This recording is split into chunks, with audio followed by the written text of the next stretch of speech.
The fate of the war in Ukraine and peace on the European continent hanging in the balance today at the White House. President Trump hosted Ukrainian President Volodymyr Zelenskyy, along with a lineup of European leaders, just days after his pivotal sit-down with Vladimir Putin.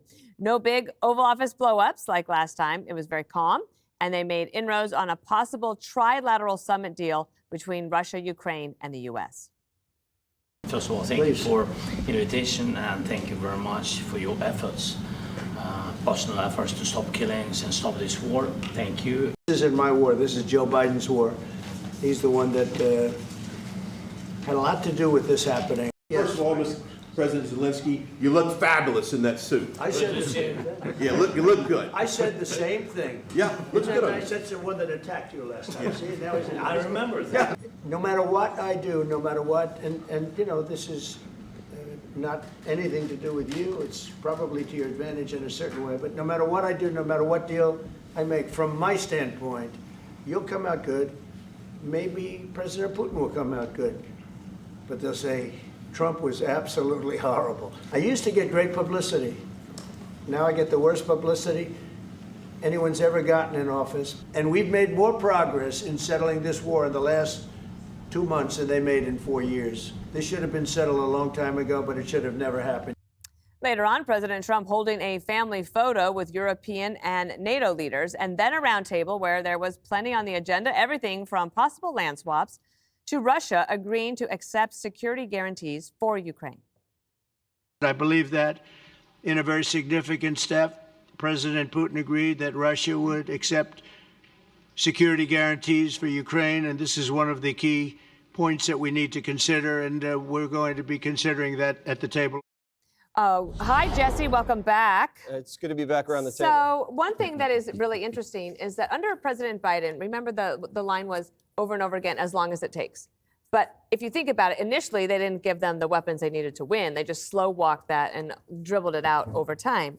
And now no one is arguing for the continuation of the war, not even Putin or Zelenskyy. And that's a good thing. And it's a good thing that Zelenskyy wore a suit or a semi-suit. People say that's trivial, Jesse. Why do you care what he wears? I care because it's a sign of respect. And the American people agree with me. And it's also a sign that he stepped up his suit game of warming relations between Trump and Zelenskyy. So remember, a couple months ago, they had the big, nasty blow-up. And what did we say at the time? You know, deals blow up and they get put back together. Guys fight and then they patch it up. Not like women. They patch it up at the Vatican. Women hold grudges, Dana. Could you imagine Kamala Harris doing this type of diplomacy, flying to Alaska, bringing all these world leaders to D.C.? She could never have pulled it off. Not because she's a woman, Dana, because she's Kamala Harris. She'd be in duty-free most of the time. The war has lasted 3 years. Every war over the last 100 years has been longer. Both world wars, Vietnam, Iraq, Afghanistan. If he can patch this up this quickly, it would be an historic success. And how did he do it? I believe it was these secondary sanctions on Russian energy exports, because that was about 3 weeks after he did that. They had that phone call, and then they had this meeting. And also, these oligarchs want their yachts back.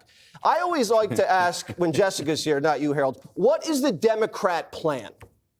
Because right now they're saying, armchair quarterbacking, you can't reward Putin for his naked aggression. So he can't keep the land he won on the battlefield. Okay, how are you going to get Vladimir Putin to relinquish the land he won in battle? The United States won lands in battle. We didn't just give it back. No country gives back land they win in battle. That's what this is all about. You have to accept reality, and that's what these Democrats are doing. Borders change all the time. You can't go back to the borders that Ukraine had. Think about Germany. It used to be the Prussian Empire. Then it was the German Empire. It expanded, it contracted in the world wars, and then they divided it in two. And now it's reunited. And they can't do this to Ukraine? Come on, that's ridiculous. Trump's just stopping the bleeding. Bill Clinton was the one that made Ukraine give away its nukes.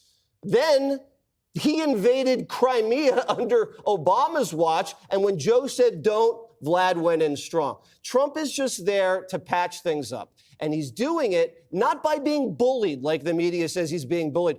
Putin's bullied all these other Democrats in office. This guy threatened to nuke Moscow. Think about it. He was going to bomb the bejesus out of their capital if Vlad tried this on the last watch. He saw this coming, too. Remember Nord Stream? He said, no, no, no. He said, beef up your military in NATO, and he got it done. And now, if you can end this war now, and you can guarantee European soldiers to go onto the front lines if Vlad gets this dumb idea back in his head, and we get the minerals, and we get the drone technology out of the Ukrainian military, pretty good win. Jesse, you're kind of like a woman today because I talk too much? no, well, I remember when Peter would be gone for like 12 hours when we first met, and he would go to work and then he'd come back, and I would talk straight for an hour and a half because I had no one else to talk to. And you've been gone for a week, and we appreciate your contribution, and that was beautiful. Thank you. Thank you, Dana, for that positive encouragement. Harold, one of the things that I think that this showed as well is just the power and exceptional nature of America, because President Trump had the power to convene. I mean, it takes weeks just to schedule to see your dentist, and everybody dropped everything in order to be here at the White House today. Well, I'm glad Jesse's back. It was great to see really the last 72 to 96 hours. I give the president a lot of credit. I thought it took a lot of courage and a lot of choreography and a lot of restraint to have Putin in Alaska. And for those that know history, you know that the Russians had to sell us Alaska. And it's become such an important part of not only our military, but our economic growth over the many, many years as well. And for Putin to have to negotiate there, there's so much that was involved. Then you think, to your point, Dana, here we are just a few days later, 48, 72 hours later, and you have basically the entire European, the structure, the most important and longest serving allies we have there, as well as the heads of the EU and the head of NATO. What I found interesting were a couple of things, my takeaways. One, salute to Steve Doocy, young Doocy. Peter Doocy, he asked a great question to open up the meeting between President Trump and Mr. Zelenskyy. He asked a very direct question to both of them, and I thought it took courage and it was the right question. Two, we are now seeing, Jesse, what some of the contours of the deal could be. To hear and watch Mr. Zelenskyy learn from his February meeting, to be positive and to lay out what it is that he wants. He talked about security guarantees and prisoner swaps. I presume that means also the children that the First Lady, I thought, so eloquently and powerfully has asked about. And three, Jesse, I differ with you just slightly, but the Democrats have nothing to do with this. There are Republicans and Democrats who were concerned about the meeting with Putin. And there were even some Republicans who were mildly critical of giving Mr. Putin the stage there in Alaska. I was not. And there were some Democrats that were as well. I think when I think about the lines, and I don't know if you meant it this way, so I'm going to give you the benefit of the doubt here, but when you think about, we won the Cold War. We spent a lot of money and time and effort to do that. And as a result, lines were drawn and perks were given. Mr. Putin, throughout his time in public life, has made clear that he wants to reconstitute the geographic footprint, the power print of what the USSR was. You don't want that. He wants that. And I think when we talk too casually about redrawing lines, we run the risk of saying to countries like Latvia and Estonia and Lithuania, don't worry. If he gets in there and he takes over parts of your country, we'll only come in and help you establish peace if you give pieces of it up. I'm not saying that's where President Trump is. I'm not convinced that President Trump is ready to give any more than Crimea. That's the one thing he did say in social media. I am not convinced that he's willing to give up 1/3 of Ukraine. Now, they have 20% there in occupation of. Putin wants 10% more. Can you imagine if someone told America, we want 30% of your country and Miami? Obviously, that's just a deal he's trying to cut. No. Jesse, no one's going to give up land they don't have. Right, but I'm only saying I'm not saying you're saying this. My only point is I give President Trump tremendous credit for where we are, and if he is able again to engineer this deal, we've been saying for weeks on this show, I would be the first. I would hope you would invite me down to the White House when the president is awarded the Nobel Peace Prize, because he would absolutely deserve it.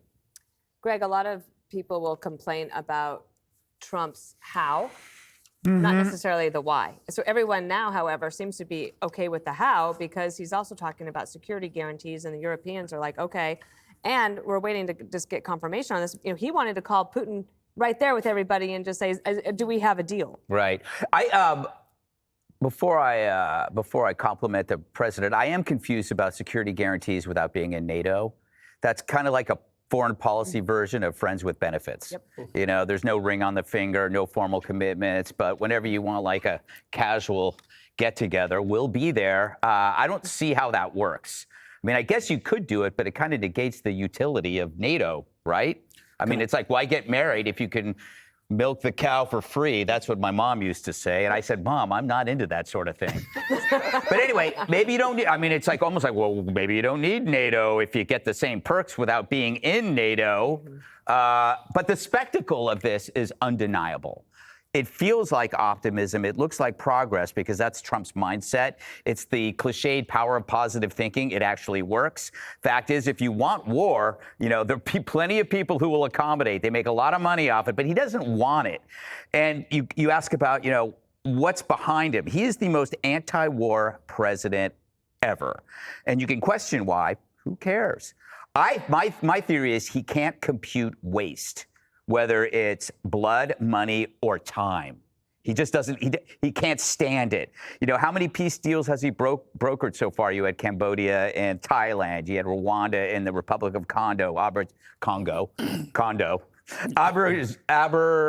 Azerbaijan and Armenia. I don't need to pronounce them. India and Pakistan, and I think there was Egypt and Ethiopia. There's more than a few. Life is unpredictable. I mean, the most bellicose personality we have ever seen on the political stage is also the most effective peacemaker we've seen. I do love how the media portrays him as weak, you know, as every world leader comes to meet with him. If Obama had done this, they would give him another Nobel, a Grammy, an Oscar, a Tony, and the Stanley Cup. And then you have these other guys that, oh, how dare, there must be an alternative to this. You know, they don't want communication with Putin. But these are the people that always say, let's have a conversation. But they never really actually want one at all. So I think this is another kind of great thing that is probably going to turn out to be great, and a lot of people are going to hate that it's great. Don't forget they would have given Obama the Heisman. Yes, they would have. As well. I think. And he throws like a girl. Baseball trophy. Yikes. Kidding. Katie, let me give you the last word. We covered a lot. Well, there were no daddy references today, so the head of NATO failed to bring that back to the table. Remember, he called him daddy at the NATO summit and then addressed it last time he was in the Oval Office. But I just can't. I mean, this is a president who went to Alaska on Friday, flew B-2 bombers over the head of Vladimir Putin, had a summit, flew back, got home at 4 a.m, then went golfing both Saturday and Sunday, gets this meeting together today, and has every single leader there say, we've done more in the last 2 weeks than we've done over the last 3.5 years.